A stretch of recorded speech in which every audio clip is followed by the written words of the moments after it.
Good morning, everybody. This is the live market open for Tuesday, January 19th. I'm Yohay Elam of Forex Function Market Movers podcast, doing the show as usual for fxstreet.com. Today we'll talk a lot about China.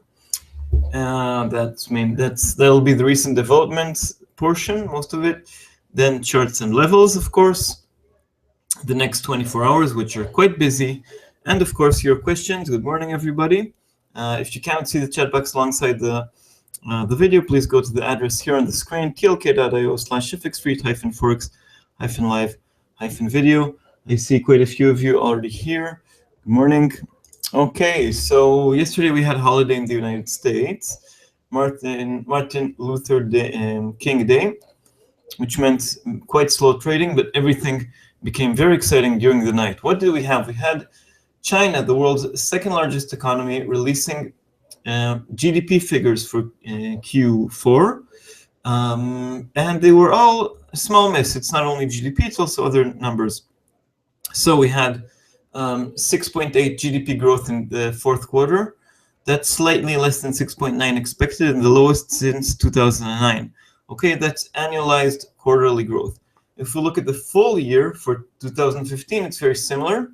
6.9%, more or less as expected, the lowest since 1990, okay, 25 years. It's lowest growth in 25 years. And we had also these kind of small misses in other figures. Industrial output came out at 5.9% against 6, retail sales at 11.1 against 11.2.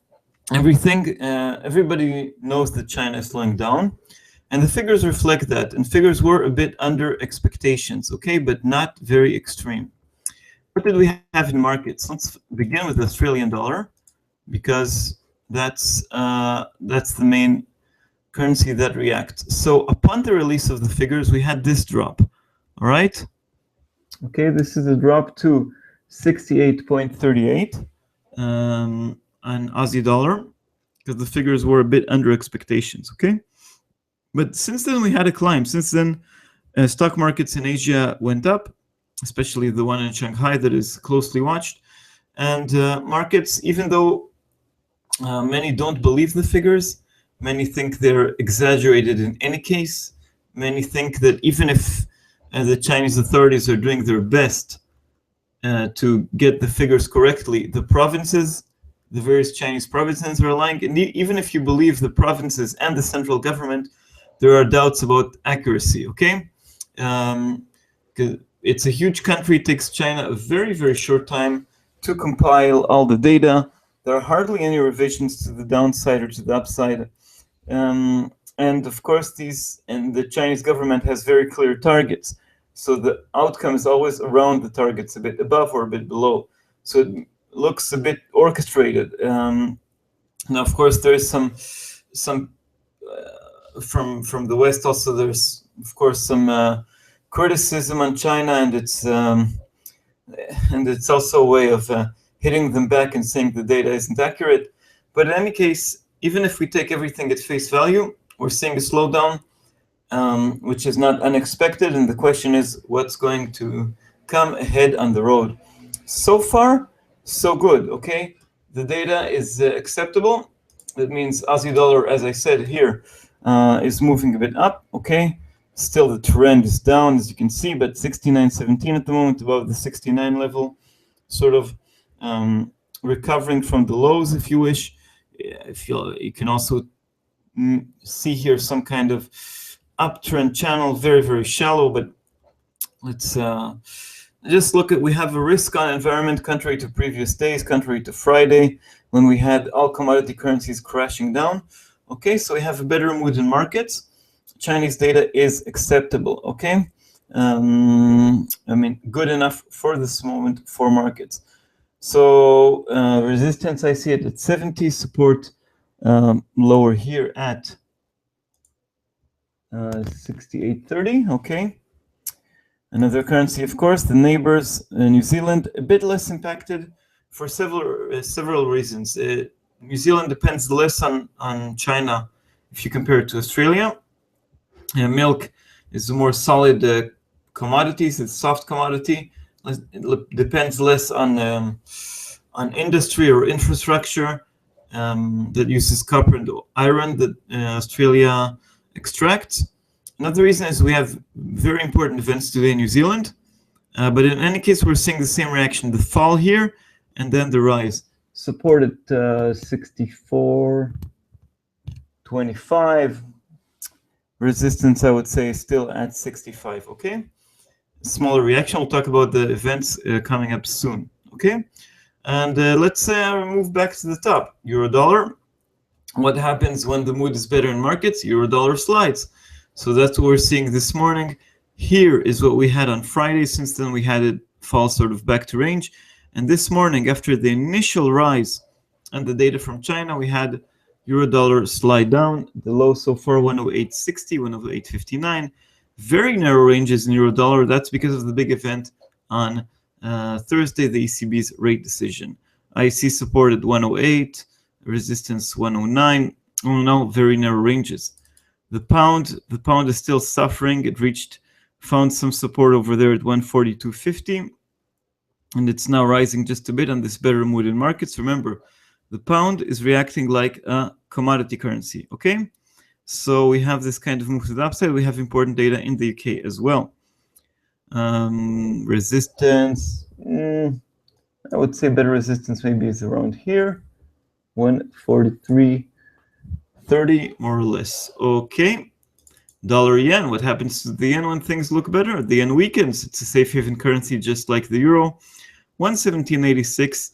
Remember, it dipped under 117 on Friday and also early this week, early yesterday. Now it's continuing its gradual move to the upside. 117.30 and to 118.30, I would say, is the wider range. Okay, so we have euro and the yen suffering while other currencies are benefiting. Even the Canadian dollar, even though oil prices are low, well, they are recovering just a bit. The Canadian dollar is recovering, quite a significant improvement. That means dollar CAD is falling. 144.50 is the current level. I see support here at around 144.40. So we're close to this level. But remember, moves are quite wild in the Canadian dollar because of oil prices. All in all, the trend remains clear. To the upside, a weaker Canadian dollar. Tension is growing towards the rate decision. All right. If we talked about Canada, we should talk about oil. Oil did manage to find some kind of bottom. The latest news impacting oil came during the weekend with the International Atomic Energy Association. I hope I said the initials correct, said that Iran fulfilled its part in the nuclear deal. That led to an announcement of lifting the sanctions from the EU and from the United States. It's not fully lifted, and it was also expected, but it still means that Iran can officially send out more oil to markets. Expectations move between 250,000 to 500,000 and even more. It all, of course, depends a lot on the price. We had this dip yesterday to levels below 28.50. But we're seeing some kind of recovery today, better mood in markets. Maybe China, people see China with rosy glasses. Remember, this will not necessarily last too long because many doubt the Chinese data, and even if they don't doubt, it still reflects a slowdown, and it was slightly bit worse than expected. So, but this is the current situation in markets. 29.70 on oil, closer to 30, the magic number that the black gold lost. It dipped below 30 several times, but late last week on Friday it made the decisive move below this level, and it seems a bit too comfortable under $30 a barrel.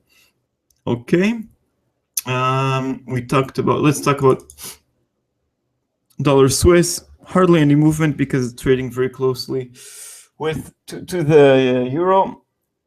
106.64 parity works as some kind of support. 101.50 on the top side, 100.85 maybe before that. Euro Swiss, we had the anniversary for the SM bomb. Euro Swiss is higher in the past week or so. The Swiss authorities, the Swiss National Bank, Thomas Jordan said the franc should weaken, and his words have an impact, of course. So we're in a high range after we've seen this kind of line in the sand for the S&P at 107.60. Now we're trading at higher levels, 109.80. Similar, yeah, it's the high for the pair so far. I would say 110 is resistance, and support maybe here just under 109. Okay. If we move to the currencies, see a question here: time to buy or sell Aussie dollar? Well, I remain still a bit bearish on the Australian dollar because I think the bad mood in markets hasn't really improved. Okay, so we have this kind of the swings. Chinese data was not as terrible as expected, and markets had enough losing days. So we had the Aussie dollar, commodity currencies, the pound, stock markets all recovering. But this will not necessarily last. I think there's still a bit more to the downside on the Aussie dollar. Of course, this isn't trading advice, but that's my tendency. I think it's a temporary relief. We've seen that so many times in recent weeks that we had this kind of correction, better mood in markets, but things don't last too long. Okay. More currency pairs, euro pound. Currently it's 76, better mood in markets, weaker euro, stronger pound, but we had quite a way up with this cross. 76 we already touched, 77 almost got there. Currently the pair is holding on to 76, which works as some support. I would say resistance is here on the upside, 76.60. All right. Why does the pound react as a commodity currency? Well, it's not a commodity currency. The UK has very few natural resources, mostly oil over there in Scotland in the North Sea, and it's dwindling down. The pound is more, it reacts like commodity currencies. It's more in the risk camp, okay? It used to be a stronger currency, but what happens now is that recent figures in the United Kingdom in the past month or so have been weaker GDP growth, weaker PMIs, wages that were one of the strong points of the British economy. They slowed down or flattened, the growth flattened, as the Bank of England said, and the pound became much more vulnerable. So, and investing in the UK, or investing in the pound at least, is sort of more risky, okay? With air quotes, but so only the euro, which is a clear funding currency, and of course the yen, a funding currency, are the safe havens in times of trouble. All the rest are sold off, okay? In the UK, we did have QE, but that stopped a long time ago. It didn't expand. We still have positive interest rate of 0.5, and the next move is to the upside, even though the move will take time. For the euro, there's a negative deposit rate. They're printing money, and they're expected to do even a bit more. So this is a funding currency. Money is lent in euros and also in yens to invest in riskier assets and then repatriated in times of trouble. In the UK, we don't have this phenomenon. So the money flows to the euro and the yen, while it leaves other places, including the UK. Of course, the pound is not like the former colony Canada, which exports oil, which is, of course, Canadian dollar was beaten quite hard because of the fallen oil prices, or the Australian dollar that suffers China, or even the Kiwi that gets a bit carried away. But it's still, well, in recent weeks, it has been really terribly, perhaps in some points, worse than the Kiwi. The other question here, Swiss rising due to SNB taking action. Seen a rise in Euro Swiss since last week when they mentioned they would take action to the currency overplay. Yeah, I don't have any proof, I don't have any evidence or any headline or anything suggesting that they actually intervened. But around a week before, a few days before it began strengthening, Thomas Jordan said that the franc should weaken and will weaken. Okay, so he can fulfill his own prophecy by intervening, or markets can front load such an action. Okay, perhaps they're afraid of more ECB action, more euro weakness, and they're mitigating it. They did it big time last year when they removed the peg 1 week before exactly 1 week before the ECB announced its QE, because they knew they couldn't hold it anymore. So this time they're going to the other direction. Okay, I hope Again, no proof, but I think something is happening there. What do you think the current line in the sand is? Let's take a look at the chart.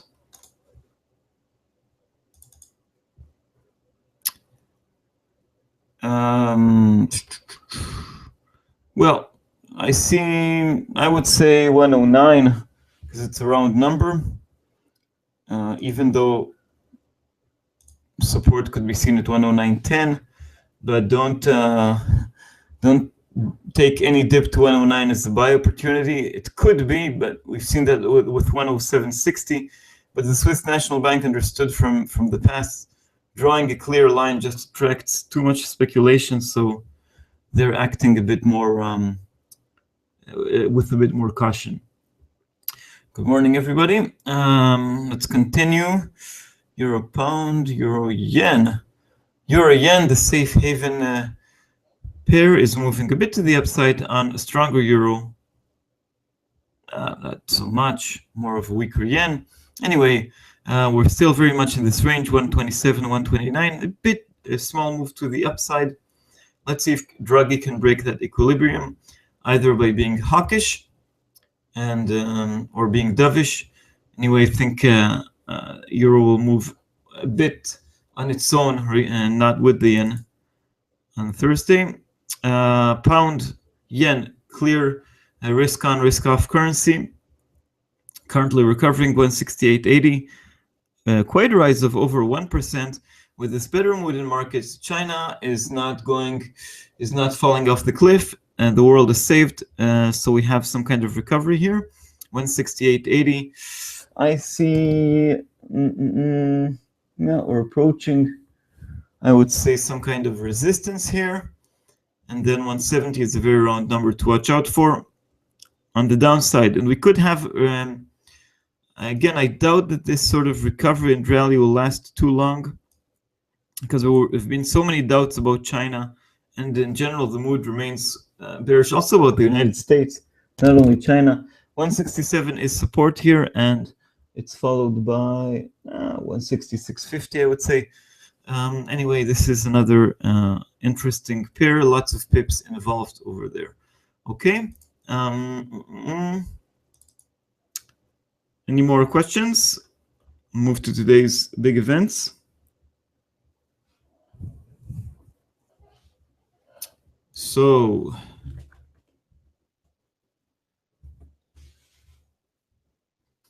Chinese data was basically the only thing we had. Another thing we had, and I think you asked about it yesterday, Fabian, was the about German inflation figures. Okay, German final figures, they came out bang as expected this morning. I mean, confirming the previous data, nothing that wasn't seen beforehand. They usually rarely change and rarely impact the euro. I mean, the final figures, not the initial ones. Okay, so we had, let me enlarge the font just a bit. It'll be more comfortable to read from where you guys are sitting. So no change, absolutely no change. Year-over-year figures more important. Of course, the HACP, the European standard, 0.2. Year-over-year, exactly as expected. Yeah, they just hardly change. That's how it is. Okay, but further later on today, we have more important figures. First of all, at 9:30 GMT, we have the UK inflation data. Critical for the Bank of England, critical for the pound, because the Bank of England has a mandate of 2% inflation. Yeah, that's exactly what I'm talking about. Yeah, ZU is important. I'll reach everything soon. ZU and the final CPI figures, which do change. Okay, so we have lots of figures, as you can see here, from the United Kingdom. On the calendar, we have 1, 2, 3, 4, 5, 6, 7, 8, 9, 10, 11, 12. We don't have to watch to see them. There is a hierarchy here. Okay, there are more important figures and less important ones. The most important one is consumer price index year over year. That's the headline inflation on a yearly basis. That's the target of the Bank of England. The target is around 2% or between 1 to 3%. Current levels, of course, are extremely low because of oil prices. This time we're expecting a rise from 0.1 to 0.2%. any improvement will allow some kind of short squeeze on the pound, some advance for cable, some recovery for pound dollar. Okay, I think it'll be enough to see it rise even to 0.2 because the mood is so gloomy. Even a small improvement, even though that's the expectation, that could lift it. Okay, that's the most important figure to watch. If it falls back to 0 or negative, of course, it's bad for the pound, and that cannot be ruled out. Okay. Of course, it depends also on the monthly figure, but it's not as important. Second in line, I would say the core consumer price index, core CPI for the UK. Last time we had a positive surprise that it advanced to 1.2. This time we don't have any consensus, but it rose from 1.1 to 1.2 last time. So if assuming that CPI, that headline inflation, remains unchanged, okay, comes out as expected at 0.2 or 0.1. I mean, not a big surprise. This will have also a significant impact, I believe. If we have 1.2, it'll be okay. Higher, even better. Any slide will be negative, okay? That's the second most important figure. The third one, I would say, is the retail price index. Also, year over year is more important than month over month. Last time it remained unchanged at, well, no, rose just a bit, 1.1. This time it's expected to remain 1.1. If, again, better than expected is positive, worse than expected negative, but it's the third most important one, not the first, not the second. Of course, if all figures move together, and it doesn't always happen this way, I mean, better than expected or worse than expected, then we'll have a more important, more significant impact, okay? So, all in all, it's important because the mandate of the Bank of England is inflation. Let's take another look at the pound. 142.50 is support, 143.30 is resistance, further resistance at 144.50, okay? To the downside, under 142.50, I would say 142 was a number we've seen in the past, but and currently we have this improvement in pound dollar. Let's see what happens in the last few minutes before the release. We often have some leaks or the market's front running some kind of result, and that means we could have a buy the rumor, sell the fact. For example, if you continue seeing this upside trend and it's as kind of recovery towards the release, and then we have better than expected figures, this does not mean that we'll see further gains. We could see a buy the rumor, sell the fact reaction. Or if we see a reversal of this move, a sell-off in pound dollar in the minutes towards the release, and then we have a worse than expected figure, it doesn't mean we'll necessarily have an extension of the fall. Okay, so a lot of the reaction depends on what we see before the move. If we have a stable pound, then it depends absolutely on the result. The reaction depends on the result. Remember, headline CPI most important, then core CPI, then the retail price index or RPI. Okay.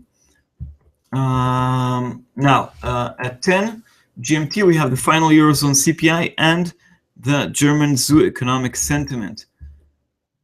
Usually, I mean, sorry, not usually, but this time, no big changes are expected in the CPI. Okay, so first of all, the headline inflation figure for Europe year over year, most important one, expected to be confirmed at 0.2. Remember, it's the final figure, and according to we had no revisions in German data, and data coming out of other countries also didn't surprise too much. So I would say this is what's expected. I personally don't expect any surprise there. But core inflation, which is also important in the Eurozone, because the ECB had hopes that, well, it's only oil prices and the rest will look better, okay? As Draghi said, the strengthening of core inflation has weakened. So let's look at the past year or so. And this is 2014 when the ECB began its policy. We reached a low here of 0.5. Since then, we had a strengthening of core inflation. We passed even the 1% mark, reached 1.1. But as Draghi said, we had a weakening to 0.9, okay? And here we expect 0.9 once again because that was the initial figure, but the core inflation figure tends to surprise a bit more, okay? Anyway, any change, especially as we're 2 days away from the ECB's decision, could be a surprise. If we have 0.2 on the headline and 0.9 on the core, well, we can ignore it, okay? But if we have any small surprise or negative surprise, I mean, upside or downside, it could have an impact. Assuming we don't have any news, any changes, sorry. We have also other figures from the Eurozone at that time. Yeah, okay, but the most important one is ZOO. It could have more impact.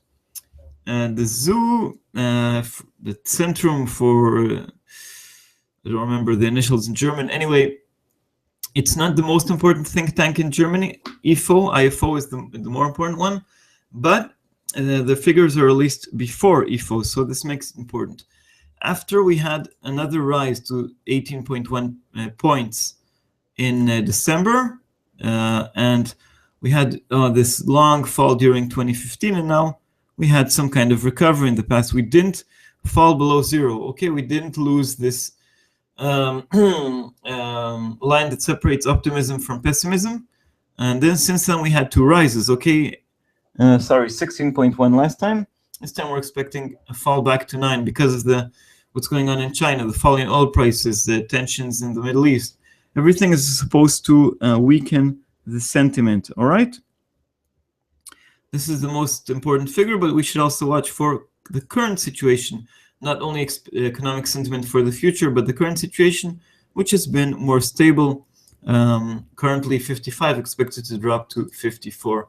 But I would say for the 10 o'clock release, most important figure is the German, the economic sentiment.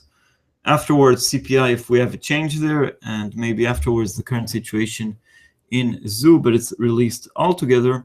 It could be a mess. If we have any change in CPI, it's of course important as we're in ECB week.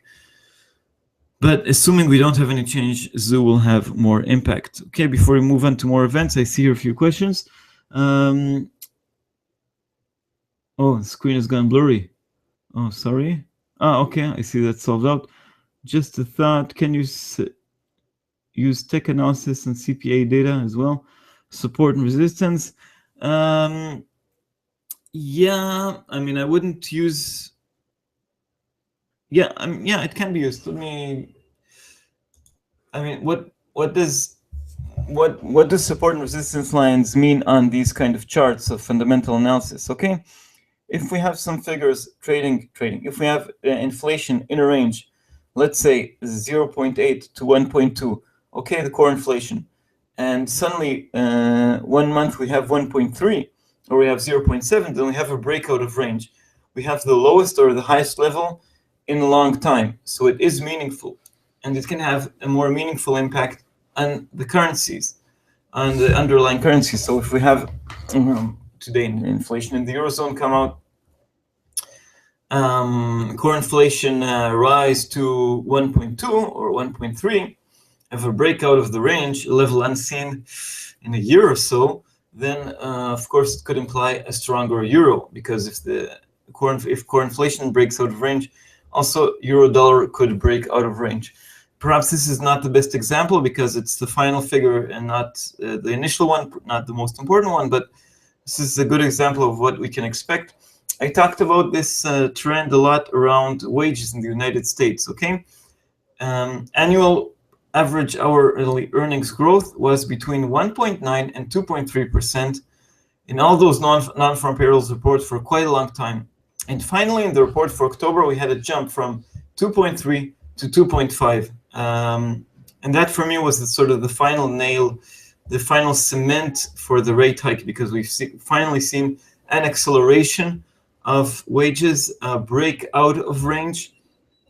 And of course, currently it's a one-off. No, we're settling in higher range with wages, and that's of course optimistic. Okay, so yeah, if we have an important figure in range for a long time and then we have a breakout to the upside or to the downside, I would say it certainly is meaningful, like with a breakout on the charts. Okay. Okay, so we don't have any important figure from the United States today at the usual hour of 1:30 GMT. We got something from Canada. So if you're trading the Canadian dollar, we have the Canadian portfolio investment in foreign securities, foreign portfolio investment. Yeah, so the inflows and outflows. We also have in the United States the NAHB housing market index, which is not expected to change, but I think we'll have bigger movements. Oh, we have a speech from Carney. How did that slip away from me? So at 11 GMT, an hour after the European figures, we have Mark Carney talking. Okay, so okay, so he might move markets. It's 1 week after the. It's 1 week. Sorry for letting that slip out. Anyway, it's 1 hour after. It's 1 week after the rate decision, so he'll be more free to talk. And let's see if he moves the pound. He'll also have an opportunity to react to the inflation data in the UK. So that should provide for an interesting morning for both currencies, for the euro, but perhaps even more for the pound, especially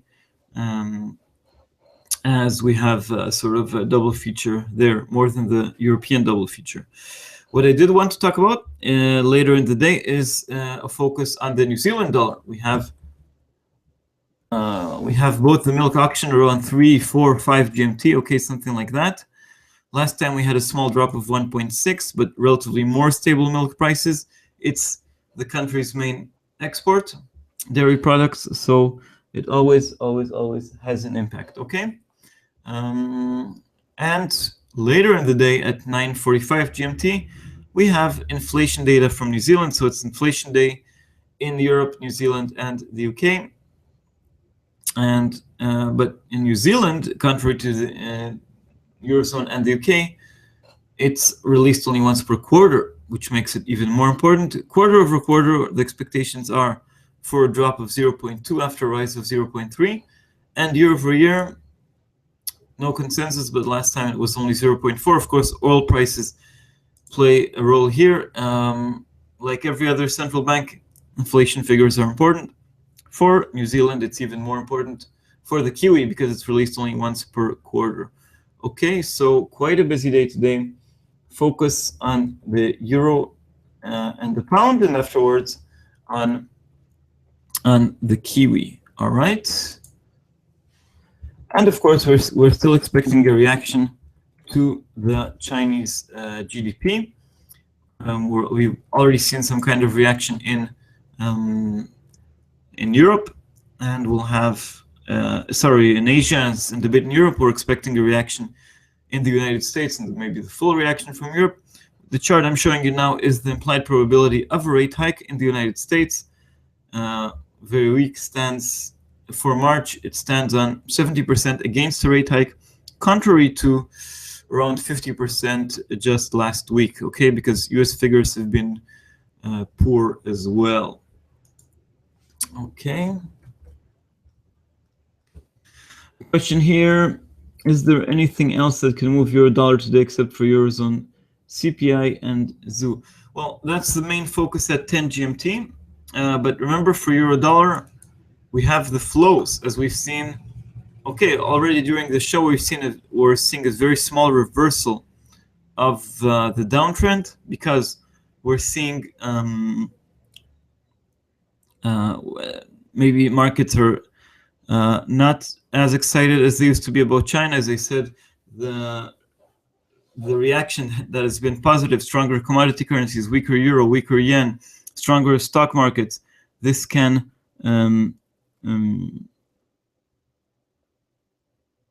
this can hurt. You say Twitter network is down. Can anybody confirm? I'll try to check out. Anyway, I believe we might see the enthusiasm move away. Yeah, Twitter is down. The enthusiasm move away. That means that the euro in the yen could strengthen while the commodity currencies could weaken. Okay, another thing to watch out for is any kind of leak from the ECB. Okay, we have the ECB decision on Thursday. Nothing is expected in terms of new policy, but perhaps we'll have a hint towards March. All right, so yesterday I also talked about leaks. We didn't have anything, but let's see, maybe today we will have something. Okay, I've read quite a few pieces of analysis around the ECB. I believe, I'll begin with my analysis. Okay, I believe the ECB will try to talk down the euro. Draghi, I mean, by saying that they're always ready to act and they can do more, and that what they did in the past is a lot, but they're still ready to do more. And they're watching with vigilance and worried that oil prices will reach core inflation, something that in the US they don't fear, and all that kind of talk. Okay, I believe we can have some kind of Draghi undoing the damage he did last time by not meeting expectations and try to weigh down on the euro. Okay, but of course there are hawks, most of them German, in the ECB, and they said the ECB has already done a lot. The governments need to do more, cannot do any more. Most of the inflation is oil, and we cannot. And let's just wait and see.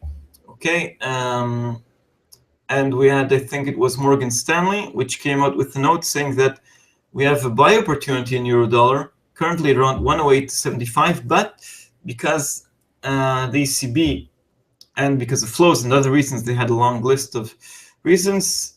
Their recommendation for this week is to buy euro dollar with a target of 113. Okay, very high target for euro dollar. So the jury is out. Let's put it this way.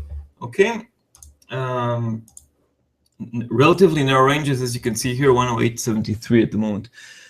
Is there any speech from the ECB representative scheduled before the ECB rate decisions? What other kind of leaks can happen? No, no speeches are scheduled, and it's usually this way because they have a decision and they don't want to say something before. But we have the ECB members and their staff speaking to reporters all the time, and we could have sometimes they do it on purpose to guide markets, sometimes they just want to have their say. Anyway, we had this in the past. Outlets to watch are Reuters and MNI, but it can come also from Bloomberg or from anybody else, of course. So any kinds of leaks can happen, or headlines coming out. Sources at the ECB said they're not expected to act, or they're worried, or things like that. We had this in the past. So far this week we haven't had that, but who knows? So just watch out. I would say any change in core inflation or inflation could have an impact as well, of course, stronger perhaps than the ECB. All right. How do we get that news? If someone talks out, well, once Twitter is back up, you can see that on Twitter. I have my list of the Forex Twitter accounts to watch, of course, on FX Street and Forex Crunch, and because if it's published on Reuters, it'll be then circulated everywhere. Okay, a question from Ryan. Yohay, can we start looking at USD, US index on a daily basis? This cuts support and resistance. Big correlation between US index and euro dollar, helps to trade euro dollar with USD chart open. Yeah, well, first of all, the reason is the Dixie, as it's called. Get that. Is most of it is what's the symbol on this chart? Let me try to get that. Anyway, it's mostly what I said. The US dollar index is mostly the mostly euro dollar. Okay, the XY should bring me this one. Yeah, here we go. Let's put some lines here. answering your question. Hourly chart. I know that Dale is an expert, Dale Pinkert. He's an expert on the US dollar index. It is mostly euro dollar.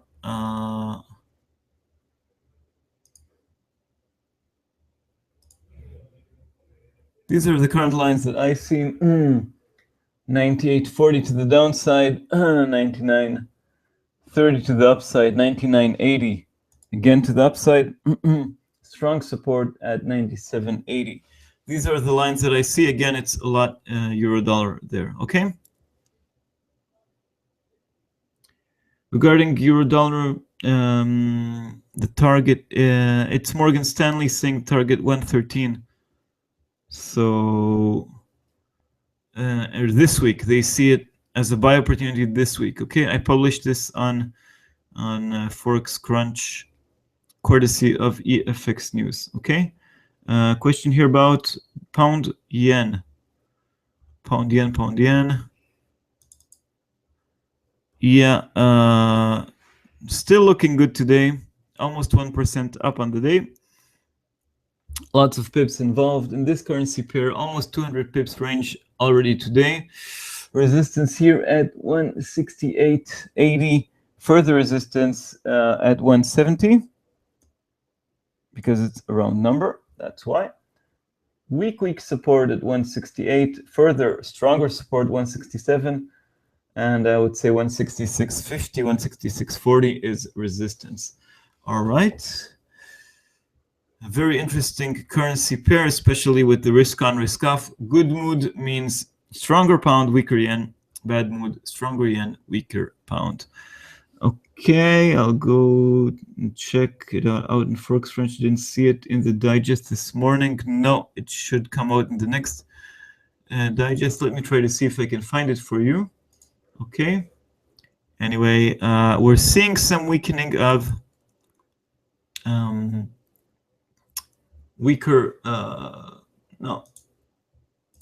Basically, the trends from the positive reaction still remains. That means weaker euro and weaker yen against stronger other currencies remain strong. Okay.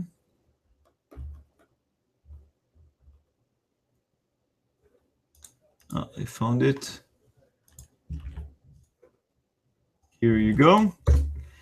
And I guess it's time for the wrap up for today. Okay, this is the wrap up for Tuesday, January 19th. We had action in the markets all related to China. So what did we get out of the world's second largest economy? 6.8 GDP growth in Q4, the lowest since 2009. For the year, for 2015, 6.9, the lowest since 1990, okay? But it was more or less as expected, just a bit under. All the figures are sort of a smoothing down, showing that, okay, China is growing less than expected, but it's not a disaster. Many doubt the veracity of the data.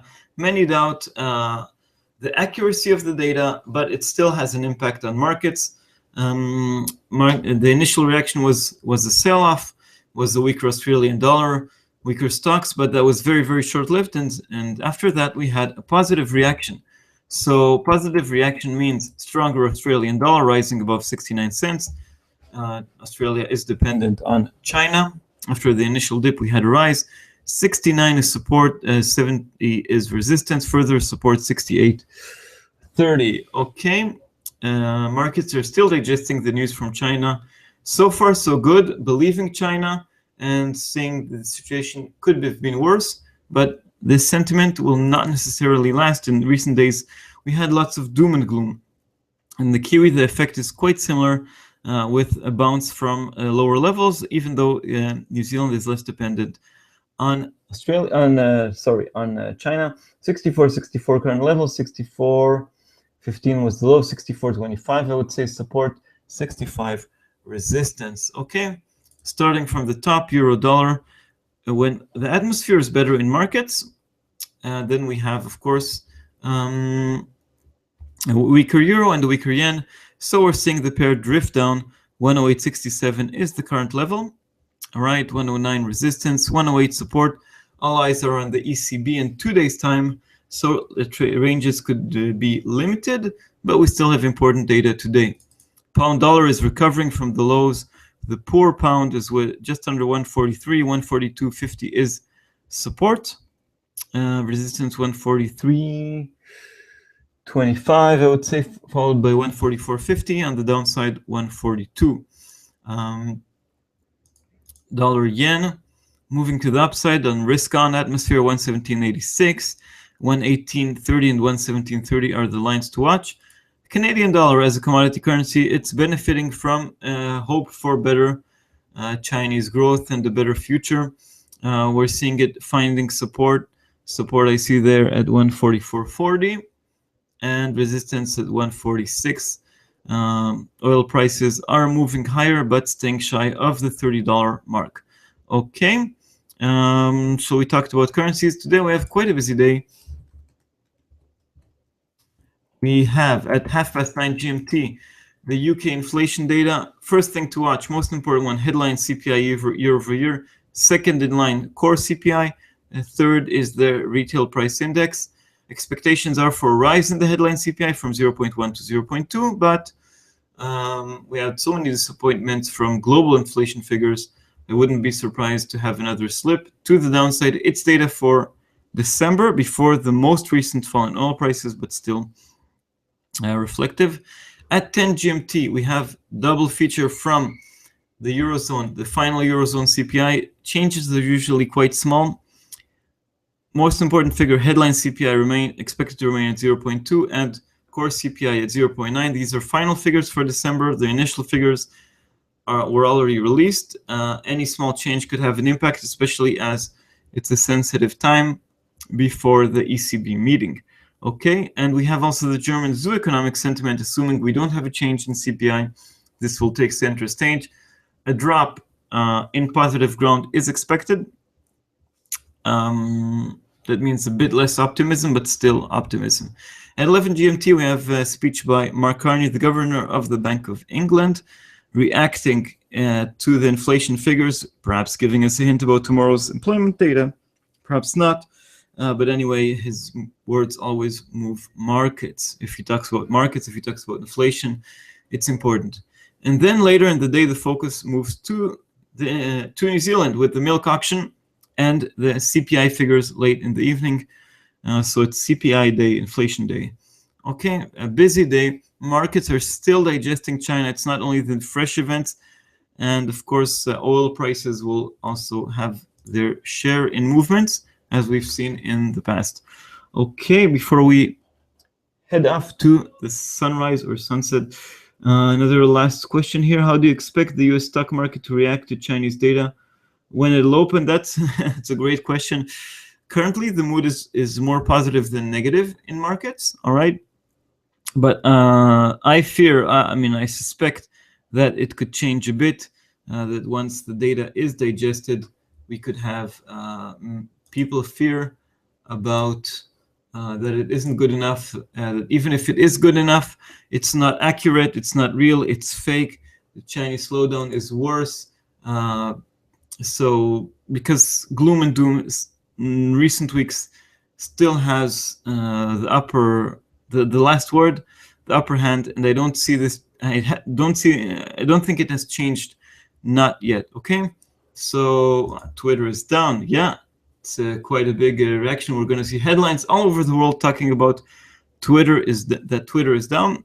That might divert the attention, especially as so much of financial news flows through Twitter. Okay. Anyway, let's see the reactions to the Chinese data and, of course, all the figures we have today. So that's it, everybody, for today. Thank you very much for all your great questions. Thanks for coming. Wish everybody a safe and successful trading day. We'll be here tomorrow to digest the figures, and also tomorrow we have a very, very busy day. Okay, so that's it for now. Thank you, everybody, and bye-bye.